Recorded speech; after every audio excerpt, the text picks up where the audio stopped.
మిత్రులారా, మీకు స్వాగతం. భారతదేశంలోని పురాతన కథల నుండి ఒక ఆసక్తికరమైన కథ మీకు చెప్పడానికి సిద్ధంగా ఉన్నాము. విక్రమ బేతాల్ కథల సమాహారం నుండి తీసుకున్న సదానంద కథ ఇది. ఈ కథ మీకు ఆశ్చర్యం కలిగిస్తుందని నాకు తెలుసు, కాబట్టి మా కథ ప్రారంభిద్దాం. సదానందుని కథ.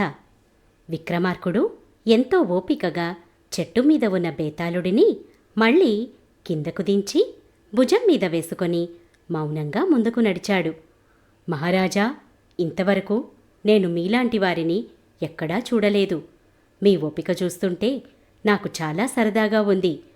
సరే మహారాజా, మనం ఇంకా చాలా దూరం వెళ్ళాలి. దారిలో మీకు విసుగు రాకుండా మంచి కథ చెబుతాను, వినండి అని బేతాళుడు కథ చెప్పటం మొదలుపెట్టాడు. పూర్వం చంద్రకూటమి అనే నగరానికి వీరవర్మ రాజుగా ఉండేవాడు. అతని భార్య పేరు మణిమాల. ఒకరోజు వీరవర్మ మరియు అతని భార్య బంధువుల పెళ్లి చూసి రావటానికి రథం మీద పక్క ఊరికి వెళ్లారు. పెళ్లి అయిపోయిన తర్వాత వీరవర్మ, మణిమాల తిరిగి వారి ఇంటికి బయలుదేరారు. అలా వారు కొంత దూరం వెళ్ళాక ఒక అడవి వచ్చింది. కానీ అప్పటికే బాగా రాత్రైపోయింది. అలా ప్రయాణిస్తూ వాళ్ళు అడవి మధ్యలోకి వెళ్ళిపోయారు. అడవి దాటితేనే వాళ్ళు ఇంటికి వెళ్ళగలరు. కానీ ఆ చీకటిలో వెళ్ళాలంటే వాళ్ళు చాలా భయపడ్డారు. అమ్మో, మనం ఇప్పుడు వెళ్ళలేము, తెల్లవారగానే ఇంటికి బయలుదేరదాం అని అనుకొని రథాన్ని ఆపించి అక్కడే ఉన్న ఒక పెద్ద మర్రి చెట్టు కింద భార్యాభర్తలు నిద్రపోయారు. రథాన్ని నడుపుకుంటూ వచ్చిన సారథి కొంచెం దూరంలో పడుకున్నాడు. వీరవర్మ, మణిమాల నిద్రపోతున్న మర్రి చెట్టు మీద ఒక రాక్షసుడు ఎప్పటినుంచో ఉంటున్నాడు. వాడికి ఆ భార్యాభర్తలు అక్కడ నిద్రపోవటం చూసి చాలా కోపం వచ్చింది. వెంటనే ఆ రాక్షసుడు చెట్టు మీద నుంచి కిందకి దిగాడు. ఈ చెట్టు నా ఇల్లు, నా ఇంటి కింద మీరిద్దరూ సరదాగా మాట్లాడుకుంటూ నిద్రపోతున్నారా? ఇప్పుడే మీ ఇద్దరినీ యముడి దగ్గరకు పంపిస్తాను, ఆగండి, మిమ్మల్ని తినేస్తాను అంటూ ఆ రాక్షసుడు వాళ్ల మీదకు వెళ్ళబోయాడు. అప్పుడు ఆ భార్యాభర్తలు చాలా భయపడ్డారు. వద్దు, మమ్మల్నేమీ చెయ్యకు, మాకు తెలియక ఈ చెట్టు కింద పడుకున్నాము, ఉదయాన్నే లేచి మా ఇంటికి వెళ్ళిపోతాము అని బ్రతిమలాడారు. మిమ్మల్ని ఏమీ చెయ్యకూడదంటే మీరు నా కోరికను తీర్చాలి అని రాక్షసుడన్నాడు. నీ కోరికేమిటో చెప్పు రాక్షసా, తీరుస్తాము అని వీరవర్మ అన్నాడు. మీరు తెలియక నా ఇంటి కింద పడుకున్నారు. ఇన్ని రోజులు చాలా నెమ్మదిగా శాంతంగా ఉన్న నాకు మీరు చేసిన పని వల్ల చాలా కోపం వచ్చింది. నా ఇంటిని చెత్త చెత్తగా చేశారు. కాబట్టి 8 సంవత్సరాలు ఉన్న ఒక అబ్బాయిని తీసుకువచ్చి నాకు ఇవ్వండి. అప్పుడే నేను మిమ్మల్ని ప్రాణాలతో విడిచిపెడతాను. మీరు అలా చేస్తానని నాకు మాట ఇవ్వండి, లేకపోతే ఇప్పుడే తినేస్తాను అని రాక్షసుడు అన్నాడు. మీరు చెప్పినట్లే అబ్బాయిని తీసుకొని వస్తాము రాక్షస, మమ్మల్ని ఏమీ చెయ్యకు అని భార్యాభర్తలు అన్నారు.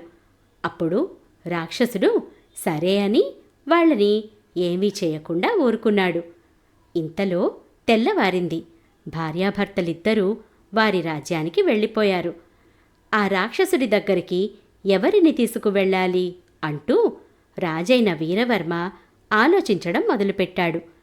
తర్వాత భటులను పిలిచి పేదవాళ్లు ఉండే వీధికి వెళ్ళి 8 ఏళ్ల వయసు ఉన్న ఒక చిన్న అబ్బాయిని తీసుకొని రండి.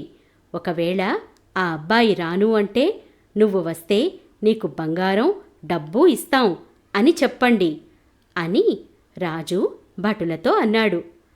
ఇప్పుడే మీరు చెప్పిన పని చేసుకొని వస్తాము మహారాజా అంటూ భటులు అబ్బాయిని తీసుకురావటానికి వెళ్లారు.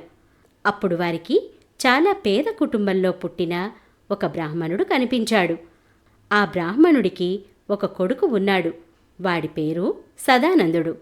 భటులు అతని దగ్గరకు వెళ్ళి, మీ కొడుకుని మా రాజుగారు తీసుకొని రమ్మన్నారు.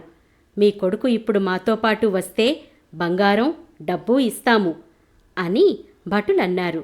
బంగారం, డబ్బు అంటే ఇష్టం లేని వాళ్ళెవరుంటారు? అందుకే ఆ బ్రాహ్మణుడు చాలా ఆశపడ్డాడు. సరే, రాజుగారు పిలిచాక రాకుండా ఉంటామా? నా కొడుకుని తీసుకువెళ్ళండి అని ఆ బ్రాహ్మణుడు అన్నాడు. వెంటనే భటులు అతడిని రాజు దగ్గరకు తీసుకుని వెళ్లారు. మరుసటి రోజు రాజుగారు ఆ అబ్బాయిని తీసుకొని రాక్షసుడు ఉన్న చెట్టు దగ్గరకు వెళ్ళాడు. సదానందా, నీ చివరి కోరిక ఏమిటి అని రాజుగారు అడిగారు. అప్పుడు సదానందుడు ఏమీ మాట్లాడకుండా ఆకాశం వైపు చూస్తూ పకపకా నవ్వడం మొదలుపెట్టాడు. ఏమిటి అలా నవ్వుతున్నావు? మన ఎదురుగా రాక్షసుడున్నాడు, నవ్వటం ఆపు అని రాజు ఎంత చెప్పినా సదానందుడు నవ్వు ఆపలేదు. కాని ఆ నవ్వు వలన రాక్షసుడి మనసు మారిపోయింది. నాకు ఈ అబ్బాయి వద్దు, నేనెవర్నీ తినను, మీరు హాయిగా మీ ఇంటికి వెళ్ళిపోండి అని వారిని పంపించేశాడు. సరే అని రాజుగారు సదానందుడిని తీసుకొని తమ రాజ్యానికి వెళ్ళిపోయారు. విక్రమార్క మహారాజా, ఇప్పుడు నేను చెప్పిన కథ అంతా విన్నావుగా?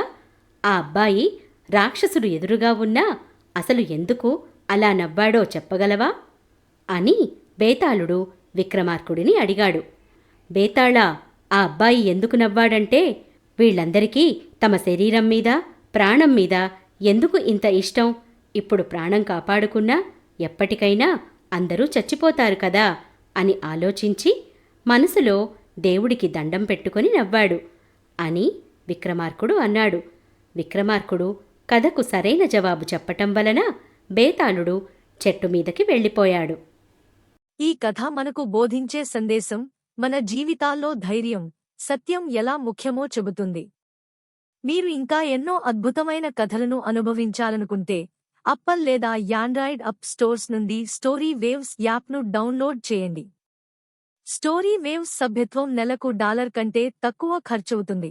మీ కుటుంబానికి నాణ్యమైన కథలను తీసుకురావడానికి ఇది ఒక చౌకైన మార్గం.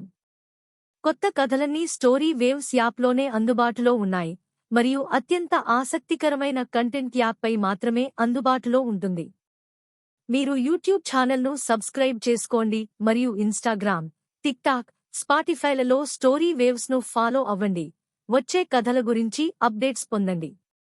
మీరు ఈ కథను వీక్షించినందుకు మీకు హృదయపూర్వకంగా ధన్యవాదాలు.